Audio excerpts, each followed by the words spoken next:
मैंने अभी तक मात्र 2 ही राजनीतिक दल का नाम सुना हूँ। उनमें से पहला है कांग्रेस और दूसरा है भाजपा। 18वीं लोकसभा का चुनाव होने जा रहा है और मात्र 2 ही राजनीतिक दल का नाम याद है, तो ऐसे में मुझे याद करना और इसके बारे में जानकारी लेना अति आवश्यक हो गया था। इसीलिए मैं लक्ष्मीकांत के पेजों को पलटने लगता हूँ और 69 में जो चैप्टर आता है वो है राजनीतिक दल, पॉलिटिकल पार्टीज़। तो इसमें हमें राजनीतिक दल के बारे में बहुत सारी जानकारी दी गई है, जिसमें हमें केंद्रीय स्तर पर राजनीतिक दल और राज्य स्तर पर राजनीतिक दल यह कितने प्रकार के होते हैं और इसके अर्थ और एक राजनीतिक दल बनने के लिए क्या क्या प्रावधान है, कौन से नियम का पालन करना होता है, सब इस चैप्टर में दिया हुआ है। इसीलिए मैं आप लोग के सामने यह चैप्टर आज लेकर आया हूँ। आप लोग को भी जानना अति आवश्यक हो जाता है, क्योंकि भारत में कितने राजनीतिक दल है इसका अगर हमें अच्छा से जानकारी होगा, उनके कार्यों को अगर हम अच्छे से समझेंगे, तो आने वाले समय में हम सरकार से इस मुद्दे पर बात करेंगे कि वो जो पार्टी था, वो जो दल था, अच्छा से काम करके हमारे साथ गया है, हमारे देश के लिए अच्छा से काम करके गया है। तो आप भी इस प्रकार के काम कीजिए। तो चलिए गाइस, वीडियो को आगे बढ़ाते हैं और इसको हम थोड़ा सा कर लेते हैं जूम इन, ताकि आपको अच्छा से प्रॉपर ये देखने को मिल सके। तो चलिए हम देखते हैं सबसे पहले इसका अर्थ एवं प्रकार। तो अर्थ मतलब इसका डेफिनेशन, मीनिंग क्या होता है। तो राजनीतिक दल वे स्वैच्छिक संगठन अथवा लोगों के वे संगठित समूह होते हैं जो समान दृष्टिकोण रखते हैं तथा जो संविधान के प्रावधानों के अनुरूप राष्ट्र को आगे बढ़ाने के लिए राजनीतिक शक्ति प्रदान करने की कोशिश करते हैं। तो देखिए, जो राजनीतिक दल होता है यह एक लोगों का समूह होता है और उनका दृष्टिकोण एक जैसा होता है और संविधान के प्रावधानों के अनुरूप वो राष्ट्र को यानी देश को आगे बढ़ाने के लिए एक राजनीतिक शक्ति प्राप्त करने की कोशिश करता है। तो ये था इसका मीनिंग, इसका ठीक है। अब देखिए क्या लिखा हुआ है। आधुनिक लोकतांत्रिक राज्य में 4 प्रकार के राजनीतिक दल होते हैं। पहला कौन सा है? पहला है प्रतिक्रियावादी राजनीतिक दल, जो पुराने सामाजिक, आर्थिक और राजनीतिक संस्थाओं से चिपके रहना चाहते हैं, यानी ये बहुत ही पुराने सोच विचार वाले लोग होते हैं। दूसरा है रूढ़िवादी दल, जो यथास्थिति में विश्वास रखते हैं। तीसरा आता है उदारवादी दल, जिसका लक्ष्य विद्यमान संस्थानों में सुधार करना है, यानी हमारे देश में जो जो चीज़ हुआ था पहले उसको सुधार करना है। और चौथा जो है वो है सुधारवादी दल, जिसका उद्देश्य विद्यमान अवस्था को हटाकर नई व्यवस्था स्थापित करना होता है। तो ये था कुछ 4 प्रकार के राजनीतिक दल। लेकिन अब हम राजनीतिक दलों के नाम को जानेंगे कि वो पर्टिकुलर जो राजनीतिक दल है वो इन चारों में से किसमें आता है, ठीक है। तो अगर आप हमारे चैनल पर नए तो चैनल को सब्सक्राइब करके वीडियो को लाइक कर दीजिएगा, ताकि इस प्रकार की वीडियो बनाने में मुझे भी थोड़ा सा मोटिवेशन और इच्छा करें। तो चलिए देखते हैं आगे क्या लिखा हुआ है। राजनीतिक दलों की उसकी विचारधारा के आधार पर वर्गीकरण करते हुए राजनीतिक वैज्ञानिकों ने सुधारवादी दलों को बाएं ओर तथा उदारवादी दलों को मध्य में तथा प्रतिक्रियावादी दलों तथा रूढ़िवादी दलों को दाएं ओर रखा है। तो कुछ इस प्रकार का, जैसे कि हम लोगों ने पढ़ा था DH स्केल में 0 से लेकर 14 तक एक स्केल होता है, जिसमें 0 से 7 तक हमें अम्ल के बारे में बताता है और 7 से 14 तक हमें क्षार के बारे में, और जो 7 होता है वो उदासीन के बारे में बताता है। ठीक इसी प्रकार जो राजनीतिक वैज्ञानिक हैं उन्होंने राजनीतिक दलों को इस प्रकार बांटने के प्रयास किए हैं, जिसमें बाएं, दाएं और मध्य में कुछ दलों को रखा है। दूसरे शब्दों में कहे तो उन्होंने वाम दल, केंद्रीय दल और दक्षिण पंथीय दल कहा है कि जो ये दल है यह एक वाम दल है, एक केंद्रीय दल है तथा एक दक्षिण पंथी दल है। भारत में CPI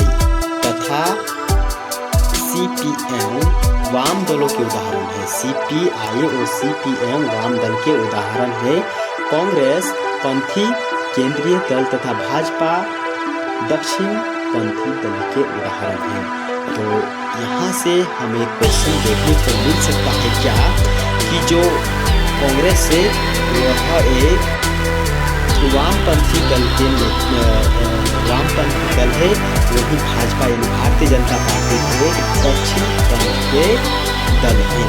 ठीक है, फिर आगे क्या है, विश्व में 3 तरह के दल व्यवस्थित है। उदाहरण के लिए जो पहला है, एक दल व्यवस्था में केवल सत्तारूढ़ दल होता है और विरोधी दल की व्यवस्था नहीं होती है, केवल एक ही दल होता है, उसमें कोई विरोधी दल नहीं होता। जैसे कि हमें देखने को मिलता है पूर्वी वामपंथी राष्ट्र जैसे रूस और अन्य यूरोपीय राष्ट्र। दूसरा जो है वो है 2 दल व्यवस्था वाला हमें कुछ देश देखने को मिलता है जिसमें 2 बड़े दल विद्यमान होते हैं, जैसे अमेरिका और ब्रिटेन में 2 दल देखने को मिलता है। वहीं तीसरा नंबर में क्या है, बहुदलीय व्यवस्था जिसमें कई दल मतलब पार्टी एक साझा सरकार बनाते हैं, जैसे फ्रांस में, स्विट्जरलैंड और इटली में हमें ऐसे कुछ सरकारी व्यवस्था देखने को मिलता है जहां पर बहुदलीय सरकार हमें देखने को मिलता है। उसका उदाहरण हमें फ्रांस, इटली और स्विट्जरलैंड देखने को मिलता है। अब भारत में हम देखने का प्रयास करेंगे क्या कि भारत में दलीय व्यवस्था मतलब कुछ पार्टी के गुण और उसके धर्मों के बारे में हम जानेंगे। तो भारत में दलीय व्यवस्था में निम्नलिखित गुण हैं। देखिए, ये जो है बहुदलीय व्यवस्था में क्या होता है, 2-3 दल मिलकर सरकार का निर्माण करते हैं। तो देश का विशाल आकार, भारतीय समाज की विविधता, सार्वभौमिक वयस्क मताधिकार की ग्राह्यता, विलक्षण राजनीतिक प्रक्रियाओं तथा अन्य कारणों से कई प्रकार के राजनीतिक दलों का उद्भव हुआ है। तो हमें इसी कारण से भारत में विभिन्न प्रकार के दल देखने को मिलता है। वैसे तो मैं अभी 2 ही राजनीतिक दल का नाम जानता हूँ और एक जनता पार्टी जो है वो मोरारजी देसाई वाला। तो जो राजनीतिक दल बनता है ये विभिन्न कारणों से बनता है, क्योंकि हमारे देश में इतना बड़ा क्षेत्रफल है जिस कारण से लोगों की आवश्यकताएं अलग अलग होती है और एक पार्टी सबकी आवश्यकता को पूरा करने में असमर्थ होता है। इसीलिए विभिन्न क्षेत्रों से पार्टी जन्म लेती है और अपना एक अलग पार्टी का निर्माण करने के लिए हकदार हो जाती है। वास्तव में विश्व में भारत में सबसे ज़्यादा राजनीतिक दल, देखिए यहाँ पर ये बहुत इम्पोर्टेंट चीज़ हो रहा है कि विश्व में सबसे ज़्यादा जो पार्टियाँ है वो हमें भारत में देखने को मिलता है। 17वीं लोकसभा, ये जो अभी 18वीं लोकसभा चल रहा है, ये 17वीं लोकसभा का बात हो रहा है। वहाँ पर आम चुनाव 2019 में पूर्ण संख्या पर देश में 7 राष्ट्रीय दल एवं 52 राष्ट्रीय जो राज्य स्तरीय दल है वो देखने को मिला था एवं 2354 गैर मान्यता प्राप्त पंजीकृत दल दर्ज किए गए थे। इसके अलावा भारत में सभी प्रकार के राजनीतिक दल है, वामपंथी दल, केंद्रीय दल, दक्षिण पंथीय दल, सांप्रदायिक दल, गैर सांप्रदायिक दल आदि। परिणाम स्वरूप त्रिशंकु संसद, त्रिशंकु विधानसभा तथा साझा सरकार का गठन एक समान बात है। त्रिशंकु का मतलब क्या है? ठीक है। अब एक दलीय व्यवस्था में बहुदलीय व्यवस्था के बावजूद भारत में एक लंबे समय तक कांग्रेस का शासन रहा। अतः सर्वश्रेष्ठ राजनीतिक विश्लेषण रजनी कोठारी ने भारत में एक दलीय व्यवस्था को एक दलीय शासन व्यवस्था अथवा कांग्रेस व्यवस्था कहा। कांग्रेस के प्रभावपूर्ण शासन में 1959 में क्षेत्रीय दलों के तथा अन्य राजनीतिक दल जैसे जनता पार्टी 1977, जनता दल 1990 तथा भाजपा जो भारतीय जनता पार्टी है वो बना 1991 को बना, जैसे प्रतिद्वंदी पूर्व पार्टियों के उदय और विकास के कारण कमी आनी शुरू हो गई। तो जो कांग्रेस पार्टी एक बहुत लंबे समय तक हमारे देश पर राज किया। उसके बाद समय समय पर लोगों ने अलग अलग पार्टी बनाना स्टार्ट कर दिया। अब हम इसके कुछ विचारधारा देख लेते हैं। स्पष्ट विचारधारा का अभाव, तो विचारधारा के अभाव के कारण पार्टी बनती है। तो अभी हाल ही में आपने देखा कि जो सिंगर है पवन सिंह, उन्होंने एक अलग पार्टी का निर्माण कर दिया और हमारे झारखंड में एक जाना माना चेहरा लकड़ाया है, चेहरा माधव, उन्होंने भी एक अलग पार्टी बनाया है। तो इस प्रकार कोई विचारधारा के अभाव में लोगों अपना अपना पार्टी बनाते रहते हैं। तो इस प्रकार देखिए कितने हमारे देश में पार्टी बन चुकी हैं। तो जो भाजपा है तथा दो साम्यवादी दलों को छोड़कर अन्य किसी दल की स्पष्ट विचारधारा नहीं है। अन्य सभी दल एक दूसरे से मिलते जुलते विचारधारा रखते हैं। उनकी नीतियों और कार्यक्रमों में काफी हद तक समानता है। लगभग सभी दल लोकतांत्रिक, धर्मनिरपेक्ष, समाजवाद और गांधीवाद की वकालत करते हैं।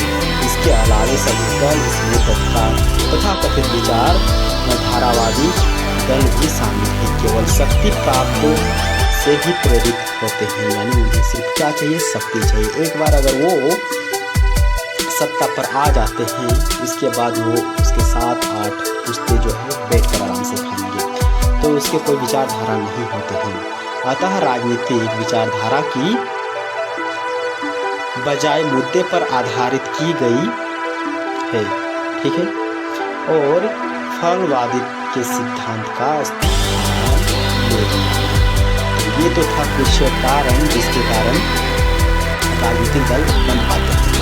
और हम देखते हैं क्या यहाँ पर कि व्यक्तित्व का महिमा। देखिए बहुधा दलों का संगठन एक श्रेष्ठ व्यक्ति के चारों ओर होता है, जो दल और उसके विचारधारा से ज़्यादा महत्वपूर्ण हो जाता है। दल अपने घोषणा पत्र के बजाय अपने नेताओं से पहचाना जाता है, यानी उसका जो घोषणा पत्र होता है उसके बजाय वो अपने नेताओं से पहचाना जाता है। जैसे कि अगर कोई कांग्रेस का न्यू आदमी यहाँ से खड़ा होता है तो हम कांग्रेस को जानते हैं, ना कि उस आदमी को। फिर यहाँ पर क्या बोल रहा है, यह भी एक तथ्य है कि कांग्रेस की प्रसिद्धि अपने नेता, जो कि नेता जवाहरलाल नेहरू, इंदिरा गांधी, राजीव गांधी की वजह से है। इसी प्रकार जो तमिलनाडु है वहाँ में AIADMK क्या पार्टी तथा आंध्र प्रदेश में तेलुगु देशम पार्टी में MG रामाचंद्र तथा MP रामाराव से अपनी पहचान प्राप्त की। तो यहाँ पर यह चीज़ कह रहा है, ज़्यादा बोलने की आवश्यकता नहीं है। मतलब बोल रहा है कि जो न्यू चेहरा हमारे सामने आता है उसको हम नहीं जानते, हम जानते हैं उस पार्टी को जो काफ़ी लंबे समय तक सत्ता पर बना रहा। ठीक है, चलिए अब क्या है, यह भी रोचक है कि कई दल अपने नाम में अपने नेताओं का नाम इस्तेमाल करते हैं, जैसे बाजू जनता दल, लोक दल, कांग्रेस आदि। अतः ऐसा कहा जाता है कि भारत में राजनीतिक दलों के स्थान पर राजनीतिक व्यक्तित्व है, राजनीतिक दलों के स्थान पर राजनीतिक व्यक्तित्व है। अगला हम देखते हैं कि पारंपरिक कारणों पर यह कहना चाहते हैं कि वो इतना सालों से अच्छा काम कर रहा है। तो पश्चिमी देशों में राजनीतिक दल सामाजिक, आर्थिक और राजनीतिक कार्यक्रमों के आधार पर बनते हैं। दूसरे ओर भारत में अधिसंख्यक दलों का गठन धर्म, जाति, भाषा, संस्कृति तथा नस्ल के आदि के नाम पर उनके लिए शिवसेना, मुस्लिम लीग, हिंदू भाषा, अकाली दल, मुस्लिम मजलिस, Bahujan Samaj party, Republic party of India, Gorkha league इत्यादि। तो ये सब जो पार्टी है इसका गठन एक अलग ही प्रकार से हुआ। यह जो सत्ता पर आया या फिर पार्टी बना है वो धर्म के आधार पर, जाति के आधार पर, भाषा के आधार पर, संस्कृति के आधार पर और नस्ल के आधार पर बनाए गए कुछ पार्टी के उदाहरण है। फिर क्या है, ये दल सांप्रदायिक तथा क्षेत्रीय हितों को बढ़ावा देने के लिए कार्य करते थे तथा इस कारण सामाजिक हितों की अनदेखी करते हैं। तो अगर ये किसी प्रकार से देश के सर्वोच्च पद पर पहुँच जाते हैं तो वह अपने क्षेत्र का ही विकास करने में सफल हो पाएंगे, अन्यथा संपूर्ण देश पर उसका कार्य उतना नहीं चल पाएगा। क्षेत्रीय दलों का उद्भव कैसे हुआ, चलिए हम देखते हैं कि क्षेत्रीय दलों का उद्भव कैसे हुआ। भारत की जो दलीय व्यवस्था है यह हम शुरू से पढ़ना चाहते हैं फिर इसको। भारत की दलीय व्यवस्था एक दूसरा प्रमुख लक्षण राज्य स्तरीय दलों का उदय और उसकी बढ़ती भूमिका है। कई प्रदेशों में सत्तारूढ़ दल है, जैसे उड़ीसा में बीजेपी, आंध्र प्रदेश में तेलुगु देशम पार्टी, तमिलनाडु में डीएमके, पंजाब में अकाली दल और असम में असम गण परिषद, जम्मू कश्मीर में नेशनल कॉन्फ्रेंस, बिहार में जनता दल। आरंभ में जो पार्टी है वो क्षेत्रीय राजनीति तक ही सीमित है, किंतु उस समय से केंद्र में साझा सरकार के कारण राष्ट्रीय स्तर पर इसकी भूमिका महत्वपूर्ण हो गई है। 1984 में जो तेलुगु देशम पार्टी था तमिलनाडु का आंध्र प्रदेश का लोकसभा में सबसे बड़े विपक्षी दल के रूप में उभरा था। तो 1984 में जो आंध्र प्रदेश की पार्टी थी तेलुगु देशम पार्टी, वो लोकसभा में सबसे विपक्षी दल के रूप में उभरा था। अब हम देखते हैं दल बनाम दल परिवर्तन। अगर कोई दल में परिवर्तन कर लेता है तो उसके लिए क्या कहा गया है। तो भारत में दल बनाम दल परिवर्तन, टूट विलय, बिखराव, ध्रुवीकरण आदि राजनीतिक दलों की कार्यशैली में महत्वपूर्ण रूप है।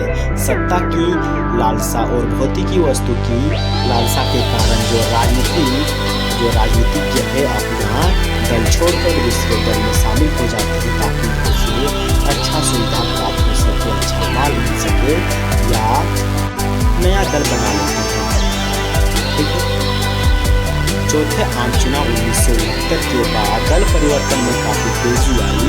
इस घटना ने केंद्र तथा राज्य दोनों में राजनीतिक अस्थिरता पैदा हुई तथा दलों में विघटन को बढ़ावा दिया। अतः 2 जनता दल, 2 तेलुगु देशम पार्टी, 2 डीएमके, 2 साम्यवादी दल और 3 अकाली दल, 3 मुस्लिम लीग आदि बने।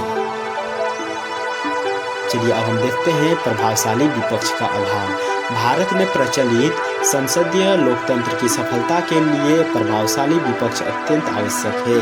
तो यहाँ पर यह कहना चाहता है कि किसी भी देश की सफलता के लिए, विकास के लिए विपक्ष होना आवश्यक है, क्योंकि विपक्ष से उसको फोर्स डालता है अच्छी चीज़ों को करने के लिए। यह सत्तारूढ़ दल की निरंकुश शासन की प्रवृत्ति को रोकता है और वैकल्पिक सरकार देता है, किंतु पिछले 50 वर्षों में कुछ अवसरों को छोड़कर देखा जाए तो ज्ञात होता है कि देश में सख्त, प्रभावशाली और जागरूक विपक्ष का अभाव भी रहा है।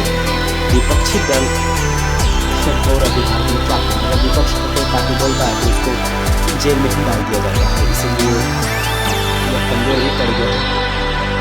तो विपक्षी दलों में एकता का अभाव है और बहुधा वह सत्तारूढ़ दलों के संदर्भ में आपसी विवाद में उलझ जाते हैं। वे राष्ट्र निर्माण तथा राजनीतिक क्रियाओं में सृजनात्मक भूमिका निभाने में असफल रहे हैं। ठीक है। अगला क्या है, राष्ट्रीय और राज्य स्तर दलों को मान्यता।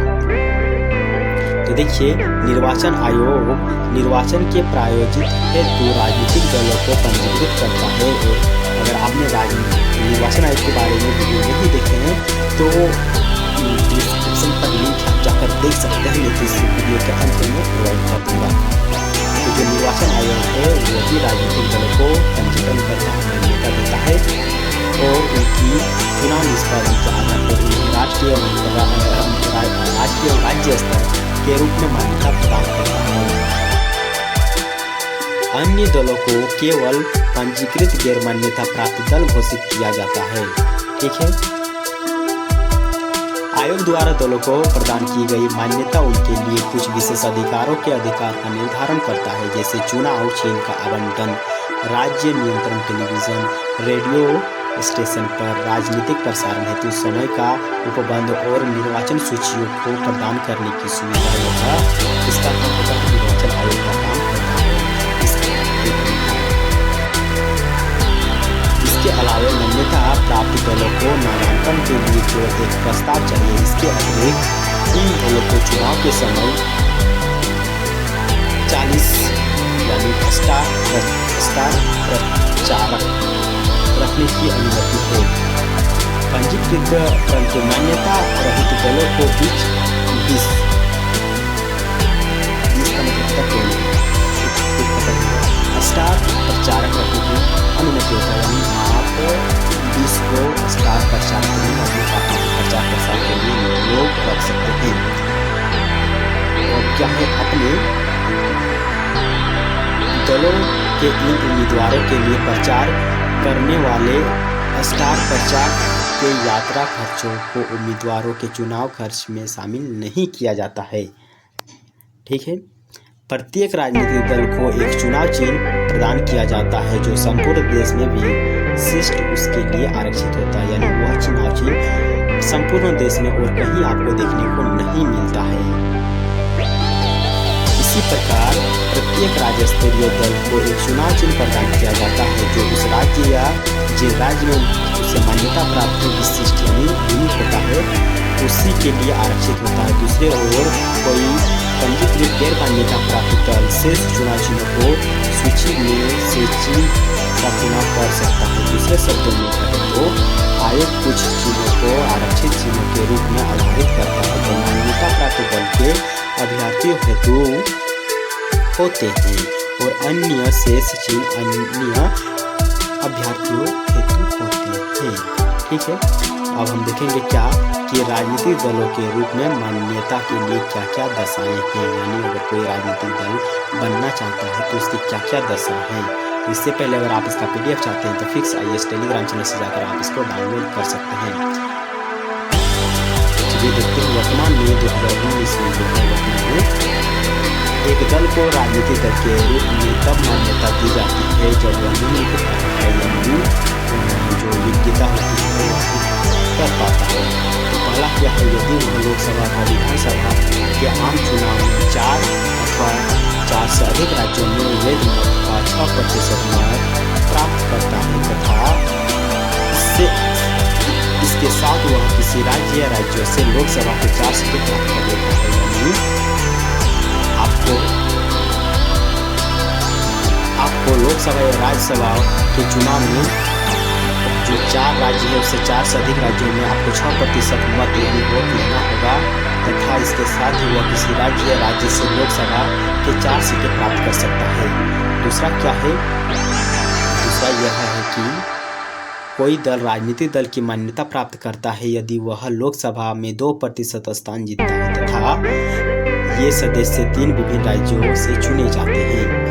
तीसरा क्या है, तीसरा है यदि कोई दल कम से कम 4 राज्यों में राज्य स्तरीय दल के रूप में मान्यता प्राप्त हो तभी वह राष्ट्रीय स्तरीय दल के रूप में मान्यता प्राप्त कर सकता है।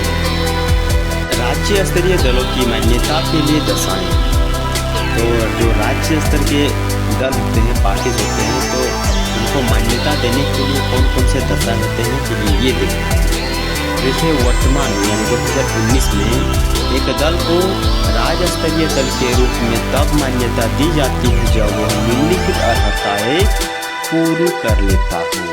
तो देखिए कौन कौन से वो योग्यता है जिसको पूरा करने के बाद ही वह एक राज्य स्तरीय दल बन जाता है।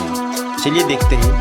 तो पहला क्या है, यदि उस दल ने राज्य के विधानसभा के आम चुनाव में उस राज्य से हुए कुल वेद मतों का 6% प्राप्त किया हो तथा उसके अतिरिक्त उसने संबंधित राज्य में 2 स्थान प्राप्त किया हो। तो देखिए, जब कोई दल राजनीतिक पार्टी में उतरता है तो उसे विधानसभा के चुनाव में कम से कम 6% वेद मतों का प्रतिशत लेके आना होता है। इसके साथ उसे 2 स्थान प्राप्त होना चाहिए, तभी वह एक राज्य स्तरीय दल के रूप में प्रसिद्ध हो पाएगा या उसको मान्यता दी जाएगी। दूसरा क्या है, यदि वह राज्य की लोकसभा के लिए हुए आम चुनाव में उस राज्य से हुए कुल वेद मतों का 6%, यहाँ पर भी 6% ही है, 6% प्राप्त करता है तथा इसके अतिरिक्त उसने संबंधित राज्य में लोकसभा की कम से कम 1 सीट जीती हो। तो देखिए, जो वहाँ पर होता है राज्यसभा में 2 सीटें और लोकसभा में 1 सीट जीता हो, तभी उसे एक राज्य स्तरीय दल की मान्यता प्राप्त हो जाती है। तीसरा नंबर में क्या है, यदि उस दल ने राज्य की विधानसभा के कुल स्थानों का 3% या 3 सीटें जो भी ज़्यादा हो प्राप्त किया हो। तो देखिए, विधानसभा में कुल स्थानों का 3% या 3 सीटें जो भी ज़्यादा हो उसे प्राप्त करना उसे चाहिए।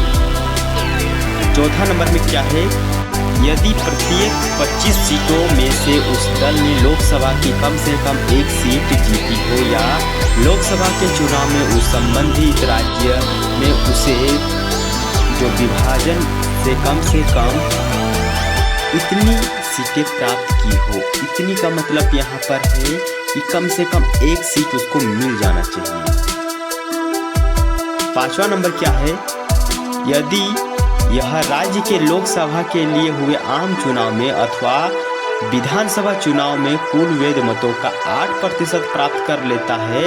यह शर्त कब से जोड़ा गया है, यह शर्त 2011 से जोड़ा गया है।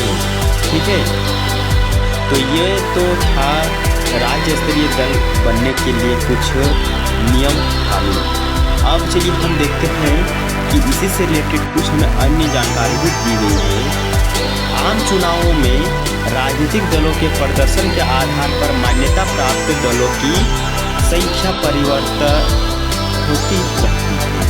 16वीं लोकसभा था, वहाँ के आम चुनाव में 2019 में हुआ था चुनाव, उसकी पूर्व संख्या पर देश में 7 जो राष्ट्रीय स्तर के दल थे एवं 52 राज्य स्तर के दल एवं 2354 गैर मान्यता पंजीकृत दल हैं।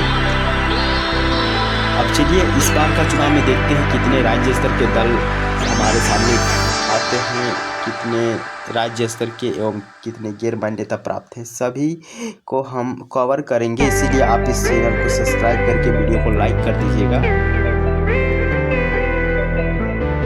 तो हम लोग कहाँ पर थे, हम लोग थे राष्ट्रीय दलों एवं राज्य स्तरीय दलों को क्रमशः अखिल भारतीय दल एवं क्षेत्रीय दलों के नाम से जाना जाता है। तो ये जो राष्ट्रीय स्तर के दल होते हैं उसको हम अखिल भारतीय दल कहते हैं एवं राज्य स्तर के जो दल होते हैं यानी सेंट्रल लेवल के जो दल होते हैं उसको हम अखिल भारतीय दल कहते हैं एवं राज्य स्तर के दलों को हम क्षेत्रीय दलों के नाम से जानते हैं। अब भाई हम यहाँ पर कुछ अन्य चीज़ों को भी जानकारी ले लेते हैं कि 1 मिनट इसको पहले हम छोटा कर लेते हैं। ठीक है, इतना छोटा आप लोग को नजर आ जाएगा। तो देखिए यहाँ पर क्या दिया हुआ है, मान्यता प्राप्त राष्ट्रीय एवं राज्य स्तरीय दल प्रथम चुनाव से लेकर जो 17वें आम चुनाव था उतने में कितने राष्ट्रीय दल थे और कितने राज्य स्तर के दल थे, सब यहाँ पर दिया गया है। तो थोड़ा सा हम एक नज़र देख लेते हैं। तो देखिए पहला जो चुनाव हुआ था 1952 को, वहाँ पर आपको देखने को मिलता है राष्ट्रीय स्तर के दल 14 को एवं राज्य स्तर के दल आपको देखने को मिलता है 39 को। दूसरा जो चुनाव हुआ था वहाँ पर आपको राज्य स्तर के देखने को मिला है 11 को और सेंट्रल लेवल में 4 को देखने को मिला। तो इस प्रकार आप इसको थोड़ा सा देख लीजिएगा, ये उतना आपके लिए इम्पोर्टेंट नहीं रहने वाला है। तो ये जो कि आपके लिए उतना इम्पोर्टेंट नहीं है कि कौन से चुनाव में कितने राज्यसभा के लिए मतलब दल थे, केंद्रीय दल कितने थे, तो ये आपके लिए इम्पोर्टेंट नहीं रहने वाला है। इम्पोर्टेंट क्या रहने वाला है ये चीज़ मैं आपको बता दूंगा। तो ये जो कि तालिका है ये आपके लिए इम्पोर्टेंट हो जाता है। देखिए यहाँ पर क्या लिखा हुआ है, वो रहा मान्यता प्राप्त राष्ट्रीय दल और उसके जो चुनाव चिन्ह है वो 2019 के अनुसार। तो ये भी उतना कुछ खास नहीं है, लेकिन एक बार हम देख लेते हैं। देखिए जैसे बहुजन समाज पार्टी है यानी बसपा का जो चुनाव चिन्ह था वो था हाथी। भारतीय जनता पार्टी का है कमल। भारतीय कम्युनिस्ट पार्टी का है हंसिया वाली। और भारतीय कम्युनिस्ट पार्टी जो मार्क्सवादी है उसका है हथौड़ा, हंसिया और तारा। भारतीय राष्ट्रीय कांग्रेस का जो हाथ का पंजा होता है हाथ सा वो होता है। राष्ट्रवादी कांग्रेस का है घड़ी। और ऑल इंडिया तृणमूल कांग्रेस का है फूल एवं घास। और जो नेशनल पीपुल पार्टी है उसका है पुस्तक। तो ये कुछ चुनाव चिन्ह है पार्टियों का, तो ये भी आपके लिए इम्पोर्टेंट नहीं रहने वाला है। अब चलिए हम देखते हैं क्या कि कौन से राज्य से कौन से पार्टी चुनकर आई थी कब 2019 में। 2019 से कौन से पार्टी चुनकर आई थी कि देखिए सबसे पहले देखिए आंध्र प्रदेश में एक तेलंगाना राष्ट्र समिति था और तेलुगु देशम था और युवा जन श्रमिक रायथू कांग्रेस पार्टी था। तो ये सब आपके लिए मेरे लिए मैं ये कहना चाहता हूँ कि ये इम्पोर्टेंट नहीं रहता है कि ये ऐसा कभी हम प्रश्न देखे ही नहीं है जिसमें कि पार्टियों के चुनाव चिन्ह से लेकर कोई प्रश्न पूछा गया है अब तक। लेकिन हम एक बार इसको अगर देखने का प्रयास करें तो फिर भी उतना हमें ये इम्पोर्टेंट नहीं लगता, इसलिए हम इसको स्किप ही कर देते हैं। हमारे लिए जो इम्पोर्टेंट रहेगा वो ही हम पढ़ेंगे, क्योंकि आपको पता ही है यूपीएससी का सिलेबस काफ़ी बड़ा है और सभी चीज़ों को पढ़ना हमारे लिए इम्पॉसिबल है। इसलिए जो इम्पोर्टेंट है वो सब हम कवर करने का प्रयास करेंगे। जैसे कि ये राजनीतिक दलों का गठन कब हुआ था ये हमें जानना आवश्यक है, क्योंकि पूछा जाता है, ये प्रश्न पूछा जाता है। भारतीय राष्ट्रीय कांग्रेस का गठन कब हुआ था, तो इसका गठन हुआ था 1885 को। फिर शिरोमणि अकाली दल 1920 को हुआ था। भारतीय कम्युनिस्ट पार्टी 1925 को हुआ था। जम्मू कश्मीर नेशनल कॉन्फ्रेंस 1939 को हुआ था। ऑल इंडिया फॉरवर्ड ब्लॉक का 1939 को हुआ था। तो इस प्रकार से हम देखने का प्रयास करते हैं। तो हम जो इम्पोर्टेंट है वो पहले देखते हैं कि ये जो था ना क्या भारतीय जनता पार्टी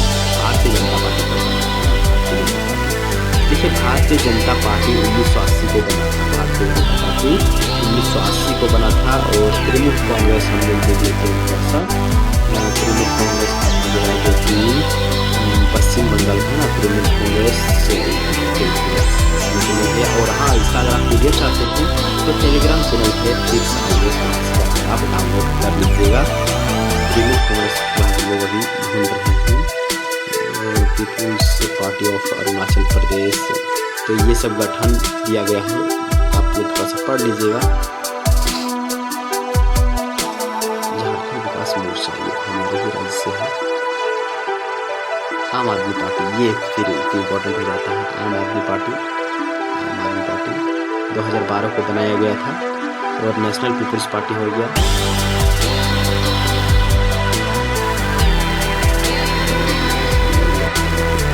बस ये पश्चिम बंगाल यही तृणमूल कांग्रेस का प्रयास कर रहे हैं।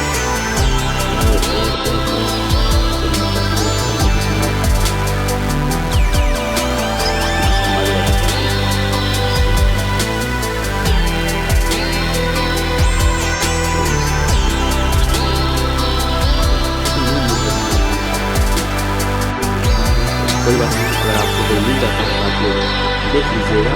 तो यही से प्रश्न आपको देखने को मिलेगा। और अगर आपको पसंद आया तो ज़रूर एक कमेंट करके वीडियो को लाइक कर दीजिएगा। और उम्मीद है कि आपको अच्छा ही लगा है और आपको खराब भी लगा है किसी प्रकार से, तो ज़रूर हमें वो भी कमेंट करके बताइएगा। तब हम अपने स्टडी का जो एक पढ़ाने का तरीका होता है उसको मैं बदल सकता हूँ। तो चलिए यहीं तक आज का वीडियो रखते हैं।